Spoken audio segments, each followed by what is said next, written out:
Let's come to second part of NDA exam which was held on 4th of September 2022 at different centers in our country.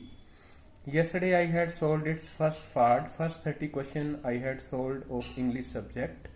Today I am going to solve next 20 questions which are still left. If you have not watched the first part of my video, you can watch it. Okay, it is available on Easy English NCERT e-learning with Chandrapal in the playlist. Playlist title is previous year's papers. So let's come to our remaining questions that I has left. I have A series with me. Okay, A series with me. Yesterday I told you its syllabus. Okay, in the syllabus there are questions on antonyms, 10 questions on antonyms, then 10 questions on synonyms, then 10 questions on ordering of words in sentence. Okay, up to 30th I have solved. Now there are questions on spotting errors. Okay, spotting errors के जो questions हैं उसमें क्या है कि every statement or every utterance has an error in its either A part or B part or C part or D part. तो जो statements हैं, जो इस sentences हैं, उसको parts में divide किया हुआ है और उसके part के अंदर A, B, C और D part के अंदर कोई error हो सकता है. Students remember that these errors are based on tenses. ये जो एरर्स होते हैं ये टेंसेस के ऊपर बेस्ड होते हैं. ठीक है, आपको टेंसेस की थोरो नॉलेज होनी चाहिए, आर्टिकल्स की थोरो नॉलेज है वो होनी चाहिए. उसके बाद determiners, okay, determiners, conjunctions, okay, conjunctions and prepositions. Okay, prepositions की आपको पूरी नॉलेज है वो अच्छी नॉलेज होनी चाहिए, या वर्ब्स की नॉलेज होनी चाहिए. ठीक है, तो बिना टाइम वेस्ट किए 31st क्वेश्चन पर आ रहा हूं. Our greatest glory is not in never falling but in raising every time we fall. And D part में दिया हुआ है नो एरर. अगर कोई एरर नहीं है तो डी है वो हमारा आंसर होगा. तो यहां per hour greatest glory is not in never falling. Okay, not in never इकट्ठा कभी नहीं दोनों नहीं आ सकते. तो यहां पर नॉट इन नेवर वर्ड है वो एक्स्ट्रा दिया हुआ है, बी पार्ट के अंदर मिस्टेक है. तो अवर जो राइट सेंटेंस बनेगा वो ये बनेगा, our greatest glory is not in falling but in rising every time we fall. तो यहां पर बी पार्ट के अंदर मिस्टेक है.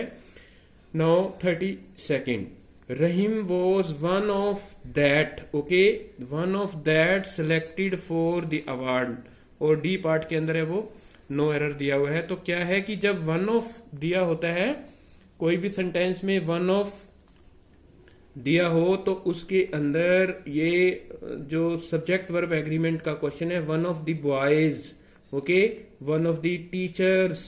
तो इस प्रकार से होता है. यहां पर Rahim was one of the selected. Okay, one of the selected for the award.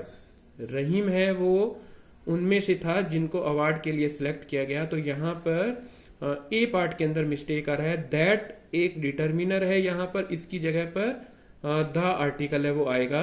ये सब्जेक्ट एग्रीमेंट का भी क्वेश्चन है, दोनों को मिक्स किया हुआ है.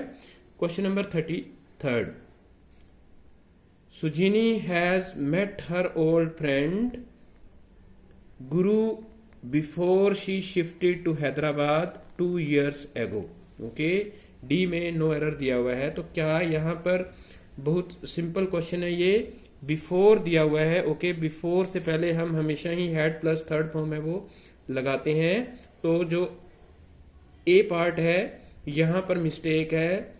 Sujani had met her old friend Guru before she shifted to Hyderabad 2 years ago. Okay, तो यहाँ पर ए पार्ट के अंदर है वो मिस्टेक है. Now next question number 34. Question number 34. Two monuments. This monument happens to be one of the old monument in the city. Okay, monument स्मारक होता है, ठीक है. तो ए पार्ट में कोई मिस्टेक नहीं है. This monument happens, okay, singular है तो एस लगाया होगा साथ में. To be one of the old monuments, okay, one of वाला यहां पर आ रहा है, ठीक है. सब्जेक्ट वर्ब एग्रीमेंट में one of the old monuments word आना चाहिए यहां पर. तो आंसर है वो बी है, वो बी में मिस्टेक है. बी है वो हमारा राइट आंसर होगा. This monument happens to be one of the old monuments in the city. ये जो स्मारक है ये पुराने स्मारकों में से एक है. अब 35 पर आते हैं. Amit told to Divya, Amit told to Divya that he would come with a reward for her. Okay, तो यहां पर टोल्ड, ये जो सेंटेंस है ये नरेशन का सेंटेंस बनेगा, नरेशन का क्वेश्चन बनेगा. नरेशन जैसे टॉपिक हैं इनको आपको बड़े थोरोली करना चाहिए, एक्टिवाइज पैसिवाइज ऐसे एग्जामों के लिए, ऐसे एग्जाम्स के लिए. और मैंने नरेशन के ऊपर भी बहुत वीडियोस बनाई हुई हैं. आपको ये टॉपिक अगर डिटेल में करना है तो आप इस टॉपिक को, नरेशन को, एक्टिवाइज पैसिवाइज को बेसिक ग्रामर के अंदर और ये जो फंक्शनल ग्रामर है उसके अंदर जाकर के देख सकते हो. तो अमित टोल्ड टू कभी नहीं होता, अमित टोल्ड सीधा ही आएगा. अमित टोल्ड दिव्या, ए है वो हमारा राइट आंसर होगा. Amit told Divya that he would come with a reward for her. Okay, now question number 36 पर आ रहे हैं. If you have asked me for the truth, I would have told you at that time. Okay, तो यहां पर क्या है कि ए part के अंदर मिस्टेक है, बी पर टिक किया हुआ है, लेकिन राइट आंसर है वो हमारा ए होगा. ओके, ए है वो हमारा राइट आंसर होगा. ये जिस स्टूडेंट का पेपर है, मेरी बेटी है, उसने ये रॉन्ग किया हुआ है. If you had asked me, okay, if you had asked me, अगर तुमने मेरे से पूछा होता फॉर द ट्रूथ, सच्चाई को, I would have told you at that time, मैंने ये आपको उसी वक्त बताया होता. अब है 37. If I will be the millionaire I would eradicate poverty from the country. अगर मैं एक मिलियनर होता, अगर मैं एक करोड़पति होता तो मैं पॉवर्टी को, गरीबी को यहां से, इस देश से हटा देता. तो if, okay, if I were the millionaire, okay, will भी नहीं होगा. इफ आई वर है वो अनफुलफिल्ड विश के लिए आता है, ठीक है. If I were the millionaire I would eradicate. तो यहां पर ए है वो हमारा राइट आंसर होगा. Now question number 38. A bird in hand is better than two in the bush. Okay, यहां पर ए बर्ड इन हैंड, हाथ में जो एक पक्षी होता है वो उन दो पक्षियों से बेटर होता है जो झाड़ी में होते हैं. तो जो हम अचीव कर चुके होते हैं, इसका जो ये एक इडियम है, इसका जो राइट मीनिंग बनेगा वो ये बनेगा कि what we are having is better than what we are hoping for. Okay, what we are trying to achieve, जो हम अचीव कर चुके होते हैं और जो हम अचीव कर सकते होते हैं, जो अचीव किया होता है वो बेटर होता है. तो यहां पर एरर नहीं है इसमें, डी है वो हमारा राइट आंसर है. A bird in hand is better than two in the bush. D है वो हमारा राइट आंसर है 38 के अंदर. Now 39. The opportunity to attain fundamental literacy and pursue a honest livelihood must be viewed as basic right of every citizen. तो यहां पर इस क्वेश्चन के अंदर 39 के अंदर the opportunity to attain fundamental literacy, यहां तक ठीक है. एंड परसू ए ऑनेस्ट, अब ए ऑनेस्ट कभी नहीं हो सकता, ये आर्टिकल का बहुत सिंपल क्वेश्चन था. ओके, यहां पर एन ऑनेस्ट आएगा. An honest livelihood must be viewed as basic right of every citizen. तो यहां पर ए है वो राइट आंसर नहीं है, बी है वो हमारा राइट आंसर है. एन ऑनेस्ट लाइवलीहुड, एक ईमानदार जीवन यापन. नाउ क्वेश्चन नंबर 40th, ये लास्ट क्वेश्चन है. स्पॉटिंग एरर का, though there is progress for different direction why is there no brotherhood. Okay, though there is progress for every direction why is there no brotherhood. Brotherhood भाईचारा होता है, तो कहता है कि हर तरफ है वो प्रोग्रेस हो रही है लेकिन फिर भी भाईचारा क्यों नहीं है। तो यहां पर though there is progress in different direction, okay, why is there no brotherhood. तो यहां पर प्रपोजिशन की मिस्टेक है, प्रोग्रेस इन एवरी डायरेक्शन, ठीक है, progress in every in different directions होगा। ओके, फोर की जगह इन प्रपोजिशन आएगा और बी है वो हमारा राइट आंसर हो जाएगा। Though there is progress in different directions, सभी अलग अलग दिशाओं के अंदर है वो विकास हुआ है। Why there is no brotherhood, फिर भी भाईचारा क्यों नहीं है। तो ये थे स्पॉटिंग एरर्स के क्वेश्चन नंबर 31 to 40 क्वेश्चंस के solution. Now let's come to 51 question. ये ईडियम्स के, ईडियम एंड फ्रेजेस के क्वेश्चन है। तो मैं आपको बता दूं कि ईडियम एंड फ्रेजेस है वो हरियाणा के अंदर जो सीईटी, ओके, जो एलिजिबिलिटी टेस्ट है उसका भी एक इम्पोर्टेंट सिलेबस का पार्ट है। तो उसके लिए मैं वीडियो है वो ऑलरेडी बना चुका हूँ, ठीक है। ईडियम्स है वो बहुत होते हैं, ईडियम्स के ऊपर आपको फुल काफ़ी मोटी बुक्स भी मिल जाएंगी, लेकिन फिर भी कुछ इंपॉर्टेंट ईडियम्स होते हैं जो एग्जाम के अंदर रिपीट किए जाते हैं, बार बार पूछे जाते हैं। और अगर हमारे को बेसिक ईडियम्स आ जाएं तो हमारे को जो नेक्स्ट ईडियम्स का जो मीनिंग है वो ढूंढने में काफ़ी हेल्प मिलती है। तो उन वीडियोस को भी आप देख सकते हैं। क्या है, given below are some idioms phrases followed by 4 alternates meanings for each, choose the most appropriate answer from among the options A B C and D. तो 4 ऑप्शंस दिए हुए हैं, जो उसका राइट मीनिंग बनता है आपने बताना है। एक quiver fish, okay, a quiver fish का मीनिंग होता है a strange person, okay, a strange person, यही इसका राइट आंसर है। B option, a good person and unlucky person, a lucky person, ये सब गलत हैं। आगे eat like a bird, okay, option हैं a eat very quickly, B eat a lot, C eat continuously and eat very little. तो eat like a bird, bird है वो बहुत कम खाते हैं, तो ईट वेरी लिटल, बहुत कम खाने को, ओके, मतलब ईट लाइक ए बर्ड बोलेंगे। D is the right answer. Now question number 43, lock horn, horn है वो सींग के लिए आता है। जब सींग फंस जाते हैं तो क्या होता है, ठीक है।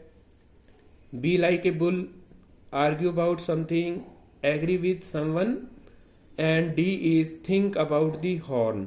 तो अब यहां पर ए ऑप्शन बिल्कुल गलत है, थिंक अबाउट द हॉर्न भी गलत है, लेकिन जो बी पार्ट है, ओके, आर्ग्यू अबाउट समथिंग, किसी के साथ है वो आर्ग्यू करना है, वो राइट आंसर होगा इसके अंदर। बी है वो राइट आंसर है, किसी के साथ है वो विवाद करना, इसको सींग फंसना है वो कहते हैं। Now question number 44, early bird, okay, early bird का मीनिंग आपको बताना है लो फ्लाइंग यानी कि नीचे उड़ना, या लेटेस्ट या जो अभी अभी आया हो एंशियंट एवियन, या फर्स्ट अराइवल। तो अर्ली बर्ड वो बर्ड होते हैं जो सबसे पहले पहुंचते हैं या सब सुबह जल्दी काम करना शुरू कर देते हैं, अर्ली बर्ड। तो फर्स्ट अराइवल ये है, इसका राइट आंसर होगा। Now question number 45, B in the pink, okay, B in the pink और साथ में ही बी इन दी रेड, ये दो इडियम एक जैसे कलर से संबंधित आए हुए हैं, शायद एक ही पेज से एग्जामिनर ने बना दिए। बी इन दी पिंक के 4 ऑप्शंस हैं, to be very healthy, to be very colourful, to be very sad and to be very rich. तो यहाँ पर जो हमारा आंसर आएगा वो आएगा to be very healthy, okay. गुलाबी होने का मतलब है बिल्कुल ठीक होना, ठीक है, स्वस्थ ठीक होना। B A is the right answer here. Now 45th क्या है, B in the running, okay, B in the running के 4 ऑप्शंस हैं, in a very bad state to speak, in a powerful position, C है in a good position to win and D is in a losing position. तो यहाँ पर C option है वो right answer है। B in the running का मतलब है in a good position to win something. Now eight sea change, a sea change. Okay, a sea change, A option दिया हुआ है. Change in the C tides, यानी कि समुद्र में जो ज्वार भाटा आया हुआ है उसके में बदलाव आना. ए कंप्लीट चेंज. सी है चेंज लाइक सी, समुद्र की तरह से बदलना. या चेंज सी विद पोल्यूशन, या समुद्र को पोल्यूशन के कारण बदलना. तो यहां पर बी ऑप्शन है वो सही है. ए सी चेंज होता है ए कंप्लीट चेंज या a big change. Okay, C sorry B is the right answer, C is wrong here. Now a pearl of wisdom. ठीक है, पर्ल ऑफ विजडम, पर्ल मोती होता है, विजडम है वो एक बड़ी ही बुद्धि की बात होती है. ठीक है, तो क्या है ऑप्शन में? An important event in one's life. B है an important person of wisdom. C है an important piece of advice. And D है an important thing in one's life. तो यहां पर जो राइट आंसर है वो होगा ए पर्ल ऑफ विजडम का मीनिंग होगा an important piece of advice. C है वो राइट आंसर है, बी है वो राइट आंसर नहीं है. Next 49th second last question. B in seventh heaven. Heaven स्वर्ग होता है, सातवें स्वर्ग में पहुंच जाना होता है. टू बी एक्सट्रीमली सॉरी या टू बी एक्सट्रीमली वाइज, बहुत वाइज होना या बहुत सॉरी करना. या टू बी एक्सट्रीमली सैड, बहुत उदास होना. या टू बी एक्सट्रीमली हैप्पी. तो यहां पर डी ऑप्शन है वो करेक्ट है. To be in seventh heaven means to be extremely happy, बहुत खुश होना. सातवें स्वर्ग में पहुंचना मतलब है बहुत खुश होना. अब लास्ट क्वेश्चन है इंग्लिश पार्ट का, क्या है? B in the red. Okay, ये जो इडियम है इसका 4 ऑप्शंस दिया हुआ है. To owe money to a bank, किसी बैंक से पैसा लेना. To get money from one's family. या सी है to be in danger of being caught. या डी दिया हुआ है to be in favour of needy people. Okay, needy people की हेल्प करना. तो यहां पर जो ऑप्शन आपका राइट बनेगा वो होगा टू बी इन रेड का मीनिंग ए और बी में से आंसर होना चाहिए. ठीक है, मेरे अकॉर्डिंग ए या बी में से. और मेरे अकॉर्डिंग ए ऑप्शन है वो ज्यादा करेक्ट लग रहा है मुझे. To owe money to a bank. नहीं, बी ऑप्शन है वो राइट आ रहा है. To get money from one's family, किसी फैमिली से पैसे उधार लेना. बी ऑप्शन है वो करेक्ट होगा यहां पर. तो स्टूडेंट, ये आपका पूरा इंग्लिश का पार्ट है वो मैंने सॉल्व कर दिया है. First 30 questions I had solved yesterday and question number 31 to 50 I have solved today. तो ये आपका एनडीए का एग्जाम का जो इंग्लिश पार्ट है वो मैंने पूरा सॉल्व कर दिया है. बाकी जो क्वेश्चंस हैं वो आपके करंट अफेयर्स के क्वेश्चंस हैं इसके अंदर. ओके, कुछ क्वेश्चन है वो साइंस, फिजिक्स, ओके, फिजिक्स और केमिस्ट्री और जोलॉजी के भी, बॉटनी एंड जोलॉजी के भी क्वेश्चंस हैं इसके अंदर. तो आपको बड़े अच्छे से प्रिपरेशंस करनी चाहिए इन कॉम्पिटिटिव एग्जाम्स के अंदर. और कंटिन्यूसली आपको प्रिपरेशन में लगे रहना चाहिए जब तक आपको सफलता नहीं मिल जाती. और कभी फ्रस्ट्रेट नहीं होना, कभी गलत कंपनी में नहीं आना, कभी ड्रग्स वगैरह बच्चे लेने लग जाते हैं. तो इन चीज़ों से आपने हमेशा अपने आप को दूर रखना है. All the best for your coming exam and thank you very much for watching my video. If you like my video, share it with your friends also, because my only motive is to prepare the student for competitive exams so that they get a success in their life. They can become independent and they feel proud of their family and their country. Okay, thank you very much and have a nice day.